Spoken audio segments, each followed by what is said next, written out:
Isayas, Kabanata 63. Sino itong dumarating na buhat sa Edom? Buhat sa Bozra, na ang maringal na kasuotan ay kulay pula? Sino ang magiting na lalaking ito, na kung lumakad ay puno ng kasiglahan? Ako ang nagbabadya ng tagumpay. Ang kalakasan ko'y sapat na upang kayo ay iligtas. Bakit pula ang iyong suot? Tulad ng damit ng nagpipisa ng ubas upang gawing alak. Ang sagot ni Yahweh, pinisa ko ang mga bansa na parang ubas. Wala man lang tumulong sa akin. Tinapakan ko sila sa tindi ng aking galit, kaya natigmak sa dugo ang aking damit. Nagtakda na ako ng araw upang maghiganti, sapagkat dumating na ang panahon ng aking pagliligtas. Ako'y naghanap ng makakatulong, ngunit walang nakita kahit isa. Ako'y pinalakas ng aking galit, at mag-isa kong nakamit ang pagtatagumpay. Sa tindi ng aking galit ay dinurog ko ang mga bansa. Aking ibinuhos ang kanilang mga dugo sa lupa. Aking sasaysayin ang pag-ibig ni Yahweh na hindi nagmamaliw. Pupurihin ko siya sa lahat ng bagay na kanyang ginawa para sa atin. Tunay na kanyang pinagpala ang bayang Israel dahil sa kahabagan niya at wagas na pag-ibig.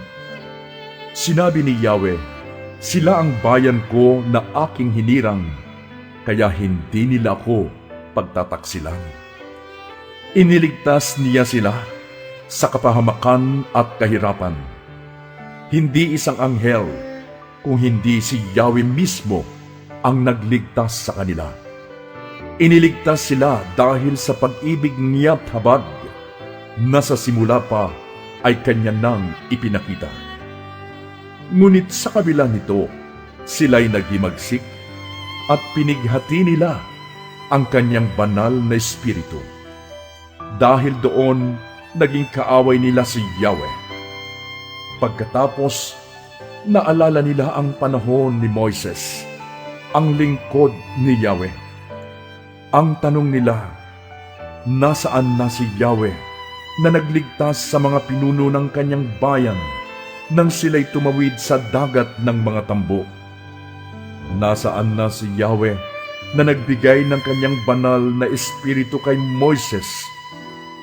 Sa pangalan ni Yahweh, hinawi ni Moises ang tubig ng dagat, kaya ang Israel doon ay naligtas.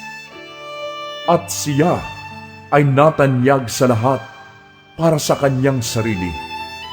Natawid nila ang karagatan sa tulong ni Yahweh, parang kabayong matatag na hindi nabuwal.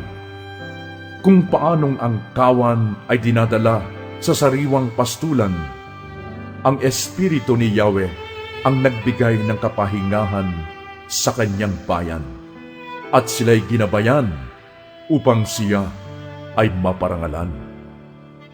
Magmula sa langit, tunghayan mo kami, Yahweh, at iyong pagmasdan mula sa iyong dakila at banal na trono. Saan ba naroon ang malasakit mo at kapangyarihan? Pag-ibig mo at kahabagan, huwag kaming pagkaitahan. Kung walang nagawa sa amin si Jacob at Abraham, ikaw lamang, Yahweh, ang aming pag-asa at amang aasahan. Tanging ikaw lamang ang nagliligtas ng aming buhay. Bakit ba, O Yahweh, kami tinulutang maligaw ng landas, at ang puso namin iyong hinayaang maging matigas? Balikan mo kami at iyong kaawaan, mga lingkod mo na tanging iyo lamang. Kami na iyong banal na bayan ay sandaling itinaboy ng mga kaaway. Winasak nila ang iyong santuaryo Ang turing mo sa amin ay parang hindi mo pinamahalaan. Ang nakakatulad ay mga nilalang na di nakaranas na iyong pagharian.